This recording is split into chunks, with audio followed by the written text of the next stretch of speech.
Hello everyone, welcome to class number 19 of the topic MS Excel. आज के class में हम डिस्कस करेंगे और एक नया टॉपिक। आज के क्लास का हमारा डिस्कशन का टॉपिक होगा built in functions and different types of built in functions. आज के क्लास में हम जानेंगे कि ये बिल्ट इन फंक्शंस क्या है, ये बिल्ट इन फंक्शंस हमें एमएस एक्सेल में क्यों गिवन है, और different types of built in functions क्या क्या हमें गिवन है। इन सब के बारे में आज के क्लास में हम कंप्लीटली डिस्कस करने वाले हैं। तो चलिए शुरू करते हैं डिस्कशन और जानते हैं इस पर्टिकुलर टॉपिक के बारे में। तो सबसे पहले हम जानते हैं कि ये बिल्ट इन फंक्शंस होता क्या है। तो जैसे कि हमने एमएस एक्सेल शुरू करते वक्त ये डिस्कस किया था या फिर ये पढ़ा था कि एमएस एक्सेल को यूज करके हम large amount of data table के फॉर्म में स्टोर करके रख सकते हैं। उसके साथ साथ हम कैलकुलेशंस करने के लिए भी एमएस एक्सेल को यूज कर सकते हैं। सिर्फ एमएस एक्सेल बोल के नहीं, कोई भी स्प्रेडशीट सॉफ्टवेयर को हम डाटा स्टोर करके रखने के साथ साथ कैलकुलेशंस करने के लिए भी यूज कर सकते हैं। तो कैलकुलेशंस करने के लिए हमें क्या चाहिए? फॉर्मूला। तो वो फॉर्मूला हमें एमएस एक्सेल में या फिर किसी भी तरह के स्प्रेडशीट सॉफ्टवेयर में फंक्शंस के फॉर्म में गिवन होता है। तो कोई भी स्प्रेडशीट सॉफ्टवेयर में हमें कुछ pre defined functions, pre defined मतलब क्या, जो पहले से डिफाइन करके उस सॉफ्टवेयर में हमें गिवन हो उनको बोलते हैं प्री डिफाइंड।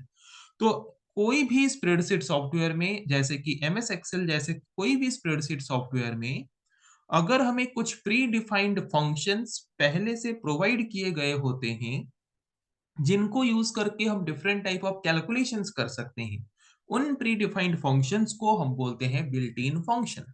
तो बिल्ट इन फंक्शन क्या है, समझ आ गया? What is built in function? The predefined functions given in MS Excel software is known as built in function. किसी भी तरह के प्री डिफाइंड फंक्शंस अगर हमें एक्सेल में प्रोवाइड किया गया होता है, उन प्री डिफाइंड फंक्शंस को हम बोलते हैं बिल्ट इन फंक्शंस। तो इन फंक्शंस को हम क्यों यूज करते हैं? This functions are used as formula to perform different type of calculations. इन फंक्शंस को हम मेनली यूज करते हैं एमएस एक्सेल में डिफरेंट टाइप ऑफ कैलकुलेशंस करने के लिए। ओके। तो जब हम पहली बार एमएस एक्सेल यूज कर रहे हैं तो हमें तो नहीं पता होता है कि क्या क्या फंक्शंस गिवन है। तो अगर हम इनको देखना चाहें तो कहाँ पे देख सकते हैं? जो हमें कुछ बिल्ट इन फंक्शंस या फिर predefined functions MS Excel software में प्रोवाइड किया गया है जिनको यूज करके हम कैलकुलेशंस कर सकते हैं। पर जब हम पहली बार यूज करते हैं हमें तो पता नहीं होता कि कहाँ पे हैं ये बिल्ट इन फंक्शंस, क्या क्या बिल्ट इन फंक्शंस हमें एमएस एक्सेल सॉफ्टवेयर में प्रोवाइड किया गया है। तो उनको अगर हम देखना चाहते हैं तो कहाँ पे देख सकते हैं? तो जैसे कि कंपोनेंट्स ऑफ एमएस एक्सेल के बारे में डिस्कस करते वक्त हमने डिस्कस किया था फॉर्मूला बार कहाँ पे है। ये फॉर्मूला बार है। तो ये फॉर्मूला बार में दिखता क्या है? हम जो फॉर्मूला या फिर जो फंक्शंस लिखते हैं कैलकुलेशन करने के लिए, वो फंक्शन किसी भी सेल में अगर हम कोई भी फंक्शन या फिर कोई भी फॉर्मूला लिखते हैं, वो हमें जिस बार में दिखता है उस बार को बोलते हैं फॉर्मूला बार। तो उस फॉर्मूला बार के लेफ्ट हैंड साइड में एफ एक्स लिखा है एक जगह पे, जिसके ऊपर पॉइंट करने से वो इंसर्ट फंक्शन लिख रहा है कि नहीं? तो उसके ऊपर हमें लेफ्ट क्लिक कर देना है। उसके ऊपर लेफ्ट क्लिक करने से इंसर्ट फंक्शन का एक डायलॉग बॉक्स यहाँ पे हमारे स्क्रीन में अवेलेबल हो जाएगा। ओके। उसके बाद वहां पे लिखा है, देखो, select A category. Select A category लिखा है। तो यहाँ पे हमें जो एरो सिंबल है ड्रॉप डाउन बॉक्स का, वहां पे क्लिक कर देना है। और जिस कैटेगरी का, जिस तरह के फंक्शंस हमें चाहिए उस तरह के फंक्शंस, उस कैटेगरी को सिलेक्ट करेंगे और उसके अंदर के फंक्शंस को यूज करेंगे। ओके। तो नॉर्मली हमें mathematical functions, date and time functions की जरूरत पड़ती है नॉर्मल केसेस में। ओके। और बहुत एडवांस्ड केसेस में बाकी फंक्शंस की भी जरूरत पड़ती है। तो मैथ फंक्शन में हम क्लिक करते हैं, जिस कैटेगरी का फंक्शन चाहिए उसको क्लिक कर देना है। उसके अंदर एब्सोल्यूट फंक्शन है। ओके। उसके बाद साइन, कॉस, सम, ऐसे बहुत सारे फंक्शंस हमें यहाँ पे इसके अंदर गिवन होते हैं। ओके। जैसे कि ये सम फंक्शन है, तो सम फंक्शन को हम यहाँ पे क्लिक कर लेते हैं और उसके बाद ओके में क्लिक कर देना है। जो फंक्शन हमें यूज करना है उसके ऊपर लेफ्ट क्लिक करना, ओके क्लिक कर देना। जिन जिन नंबर्स को ऐड करना चाहते हो यहाँ पे उन नंबर्स को पुट करो। जैसे कि सपोज मुझे ऐड करना है 45 और उसके साथ 53। जितने भी नंबर्स यहाँ पे ऐड करना चाहते हो उतने नंबर्स यहाँ पे ऐड कर सकते हो। तो देखो हमने यहाँ पे 4 नंबर दिया, चारों का सम यहाँ पे कितना आ चुका है 262। उसके बाद ओके में क्लिक कर देना है। तो वो फंक्शन देखो फॉर्मूला बार में दिखा रहा है फॉर्मूला, और उस फॉर्मूला का सॉल्यूशन दिखा रहा है किसमें? उस फॉर्मूला का सॉल्यूशन दिखा रहा था इस पर्टिकुलर सेल में। ओके, तो ये तो रहा क्या-क्या फंक्शंस हैं, कहाँ पे हैं, वो हम कैसे देख सकते हैं। पर हमेशा जब भी हमें कोई फॉर्मूला अप्लाई करना हो, वैसे इंसर्ट फंक्शन में जाके बार-बार अप्लाई करना पॉसिबल नहीं है, टाइम टेकिंग टास्क है। तो इसीलिए धीरे-धीरे हमें क्या करना पड़ेगा, फॉर्मूलाज़ को सीखना पड़ेगा, फॉर्मूलाज़ को याद रखना पड़ेगा, ताकि हमें यूज़ करने में आसानी हो। ओके, तो जैसे कि यहाँ पे हम कुछ वैल्यूज़ ले लेते हैं। ओके, जैसे कि हम यहाँ पे क्या करते हैं, सबसे पहले यहाँ पे कुछ वैल्यूज़ ले लेते हैं। जैसे कि मैं यहाँ पे कुछ वैल्यू ले रहा हूँ 56, 76, 87, 27, कुछ वैल्यूज़ हमने ले लिया, इनको हमें सम करना है। तो उसके लिए सम फंक्शन क्या है? कोई भी फंक्शन जब भी यूज़ करो एमएस एक्सेल में, हमेशा वो शुरू होता है कौन से सिंबल से? इक्वल टू सिंबल से। इम्पोर्टेंट शॉर्ट क्वेश्चन याद रखना। उसके बाद हमें सम करना है, तो उसके लिए सम फंक्शन लेंगे, पैरेंथेसिस को ओपन करेंगे, जहाँ से लेके जहाँ तक सम करना है, उसका स्टार्टिंग सेल में लेफ्ट क्लिक कर देना। उसके बाद कॉलन सिंबल दे देना और फिर एंडिंग सेल में क्लिक कर देना, पैरेंथेसिस को क्लोज कर देना, वो सारे सेल को सिलेक्ट कर लेगा, फिर एंटर प्रेस कर देना। देखो, वो रिजल्ट हमें यहाँ पे दे चुका है। तो यहाँ पे जो रिजल्ट दिखा रहा है, उसके लिए हमने जो फंक्शन या फिर फॉर्मूला अप्लाई किया, वो हमें कहाँ पे दिखाएगा? फॉर्मूला बार में दिखाएगा। ओके? तो बिल्ट इन फंक्शन क्या है, अब तक हमने डिस्कस किया। आई थिंक इतना आप लोगों को समझ आ चुका है। ओके?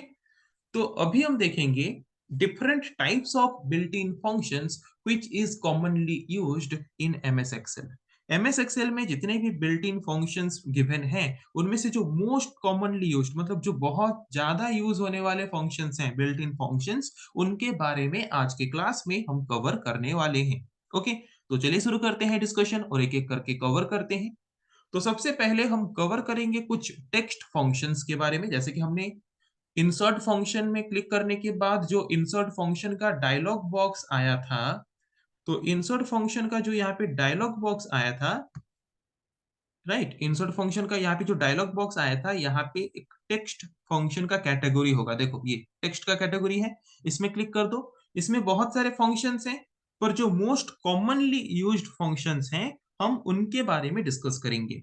तो जो मोस्ट कॉमनली यूज्ड फंक्शंस हैं, वो हैं लोअर, अपर, कॉन्केटिनेट, लेफ्ट, ये राइट। ओके, ये 4-5 फंक्शंस हैं जो कि बहुत कॉमनली यूज होने वाले फंक्शंस हैं, इनको हम यूज करने वाले हैं। ओके, तो पहले जो यहाँ पे है इनको क्लियर कर लेते हैं। कैसे क्लियर करना है ये तो ऑलरेडी हमने डिस्कस किया ही है। ओके, तो सबसे पहले हम यूज करेंगे different type of text functions. तो इसके लिए हमें सबसे पहले यहाँ पे कुछ टेक्स्ट लेना पड़ेगा। ओके, तो यहाँ पे कुछ टेक्स्ट ले लेते हैं, ABC, PQR, okay, TRY, TGV, sorry, okay. तो यहाँ पे हमने कुछ टेक्स्ट ले लिया। तो सबसे पहले हम यहाँ पे यूज करेंगे अपर फंक्शन। अपर फंक्शन कैसे काम करेगा देखते हैं। Equal to upper, upper function अगर यूज करना है तो इक्वल टू सिंबल से शुरू करेंगे। कोई भी फंक्शन यूज करना हो उसके बाद अपर लिखेंगे, पैरेंथेसिस को ओपन करेंगे। उसके बाद जिस सेल के वैल्यू को हमें चेंज करना है, जिस सेल के वैल्यू को हमें अपर केस में कन्वर्ट करना है, अपर केस मतलब क्या, कैपिटल लेटर में कन्वर्ट करना है, उस सेल के ऊपर लेफ्ट क्लिक कर देना है, फिर पैरेंथेसिस को क्लोज कर देना है, एंटर प्रेस कर देना है। देखो, यहाँ पे जो भी लेटर्स थे, सारे लेटर्स को उसने अपर केस में कन्वर्ट कर दिया। तो उसके बाद नीचे जो है क्या उसके लिए फिर से फॉर्मूला अप्लाई करें, उसके नीचे जो है क्या उसके लिए फिर से फॉर्मूला अप्लाई करें, ऐसे करने लगे तो बहुत ज्यादा टाइम टेकिंग होने वाला है। तो उसके लिए हमें क्या करना पड़ेगा, शॉर्टकट ट्रिक बताते हैं। यहाँ पे देखो, यहाँ पे देखो, ये जो सेल है, सेल के कॉर्नर में एक डॉट है, वहां पे पॉइंटर लेंगे तो प्लस सिंबल जैसा दिख रहा है। उस वक्त ऐसे रख के लेफ्ट क्लिक को पकड़ के रखना है, माउस के लेफ्ट बटन को क्लिक करके पकड़ना है और उसको नीचे ड्रैग कर देना है। देखो, वो यहाँ के जितने भी लेटर्स थे सबको यहाँ पे उसने अपर केस में कन्वर्ट करके हमें प्रोवाइड कर दिया। तो अपर फंक्शन का काम पता चला। ओके, अभी हम देखेंगे, ये अपर फंक्शन का काम पता चला। अभी हम देखेंगे लोअर फंक्शन का काम, यहाँ पे तो सारे के सारे लोअर में है, तो हम यहाँ पे क्या करते हैं, कुछ लोअर कुछ मतलब कुछ लोअर केस में रख लेते हैं, कुछ अपर केस में रख लेते हैं, ताकि हमें पता चले कि फॉर्मूला काम कर रहा है या नहीं। ओके, ठीक है। तो यहाँ पे हम क्या करते हैं, लोअर फंक्शन को यूज करते हैं। तो कोई भी फंक्शन हम यूज करते हैं तो इक्वल टू सिंबल से शुरू करते हैं, देन फिर जिस फंक्शन को यूज करना है उसका नाम लिख लेना है, फिर पैरेंथेसिस ओपन करना है, उसके बाद जिस सेल के वैल्यू को हमें लोअर केस में कन्वर्ट करना है, स्मॉल लेटर्स में कन्वर्ट करने हैं, उस पे लेफ्ट क्लिक कर देना है, फिर ब्रैकेट को क्लोज कर देना है, एंटर प्रेस करना है। देखो सारे के सारे लेटर्स लोअर केस में आ चुका है। अगेन क्या करना है, यहाँ पे जो कॉर्नर में लाने से ऐसा एक डिफरेंट टाइप का प्लस सिंबल आ रहा है, उसको वहां से माउस के लेफ्ट बटन को क्लिक करके पकड़ के रख के ड्रैग कर देना है। तो वो क्या करेगा, सारे के सारे लेटर्स को स्मॉल केस लेटर या फिर लोअर केस लेटर में कन्वर्ट कर देगा।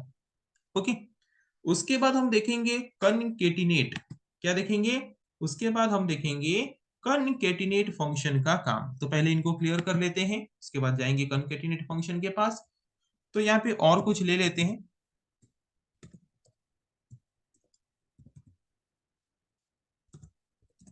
ओके, तो यहाँ पे ये एक कॉलम है, ये एक कॉलम है। हम चाहते हैं कि ये फर्स्ट कॉलम का फर्स्ट सेल, सेकेंड कॉलम के फर्स्ट सेल दोनों कंबाइन होके एक सिंगल वैल्यू के फॉर्म में दिखाएं। ओके, जैसे ही कुछ नाम लेते हैं, यहाँ पे सपोज मैंने लिया रोहित, यहाँ पे मैंने लिया बारिक। ओके, यहाँ पे हमने लिया राजू, यहाँ पे हमने लिया प्रधान। ओके, तो हम क्या चाहते हैं कि नेम एंड सरनेम दोनों कंबाइन होके एक बार में आए। तो उसके लिए हम कौन सा फंक्शन यूज करेंगे, कनकेटिनेट फंक्शन। कनकेटिनेट फंक्शन का काम क्या है, concatenate function is used to combine two or more than two string or two or more than two text and represent them as a single text. दो या फिर दो से ज्यादा टेक्स्ट या फिर स्ट्रिंग को कंबाइन करके अगर हम सिंगल स्ट्रिंग या फिर सिंगल टेक्स्ट के फॉर्म में रिप्रेजेंट करना चाहते हैं, तो वो हम कर सकते हैं by using which function, by using concatenate function. Okay, by using which function, by using concatenate function.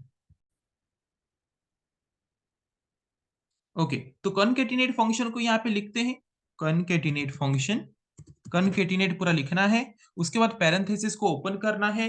जिन दो टेक्स्ट को हम ऐड करके सिंगल टेक्स्ट के फॉर्म में दिखाना चाहते हैं, उसको पहले फर्स्ट टेक्स्ट को सिलेक्ट करना है, फिर कॉमा दे देना है, फिर सेकंड टेक्स्ट को सिलेक्ट करना है और फिर ब्रैकेट को क्लोज कर देना है, फिर एंटर प्रेस कर देना है। देखो कंबाइन करके रोहित बारिक को कंबाइन करके यहाँ पे दिखा दिया रोहित बारिक। वैसे ही फिर से यहाँ पे प्लस सिंबल में लाना है, माउस के लेफ्ट बटन को प्रेस करके रखना है और नीचे ड्रैग कर देना है। ओके, तो यहाँ पे देखो, यहाँ पे हो गया concatenate। concatenate means adding two different text and represent them as a single text। Okay, concatenate function का काम पता चला, लोअर एंड अपर फंक्शन का काम पता चला। अभी हम देखेंगे नेक्स्ट और कुछ टेक्स्ट फंक्शन के बारे में, जैसे कि left function and right function. Okay, तो पहले इसको क्लियर कर लेते हैं।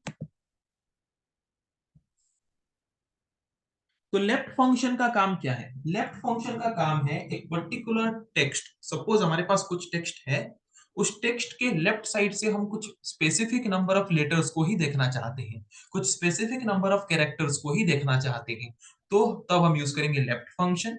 और अगर हम एक पर्टिकुलर टेक्स्ट का राइट साइड से सिर्फ कुछ स्पेसिफिक नंबर ऑफ कैरेक्टर को देखना चाहते हैं, तो उसके लिए हम यूज करेंगे किसका, राइट फंक्शन का। ओके, तो यहाँ पे लेफ्ट फंक्शन पहले यूज करते हैं, equal to left bracket open, उसके बाद उस सेल को सिलेक्ट करेंगे, कॉमा, जितना कैरेक्टर तक दिखाना चाहें उतना करेंगे। अगर मुझे लेफ्ट साइड से तीन ही कैरेक्टर दिखाना है तो मैंने तीन लिखा, फिर एंटर प्रेस कर देना है। देखो तो वो लेफ्ट साइड से बस तीन ही कैरेक्टर को दिखा रहा है, इसको ड्रैग कर देंगे। ओके, वैसे ही लेफ्ट के जगह पे अगर हम यहाँ पे राइट फंक्शन को यूज करेंगे, तो वो राइट साइड जो जिस सेल के टेक्स्ट को दिखाना है उसको सिलेक्ट करेंगे, राइट साइड से जितना कैरेक्टर दिखाना है उतना नंबर लिख देंगे, ब्रैकेट क्लोज। तो राइट साइड से तीन ही दिखाएगा, RIK देखो दिखा रहा है, इसको नीचे ड्रैग कर देंगे तो सबका राइट साइड से तीन तीन कैरेक्टर ही हमें वो दिखाएगा। सो आई थिंक आज के क्लास में जितना हमने डिस्कस किया आप लोगों को समझ आ चुका है। नेक्स्ट क्लास में हम डिस्कस करेंगे ऐसे और कुछ टॉपिक के बारे में। आज के लिए इतना ही। Thank you.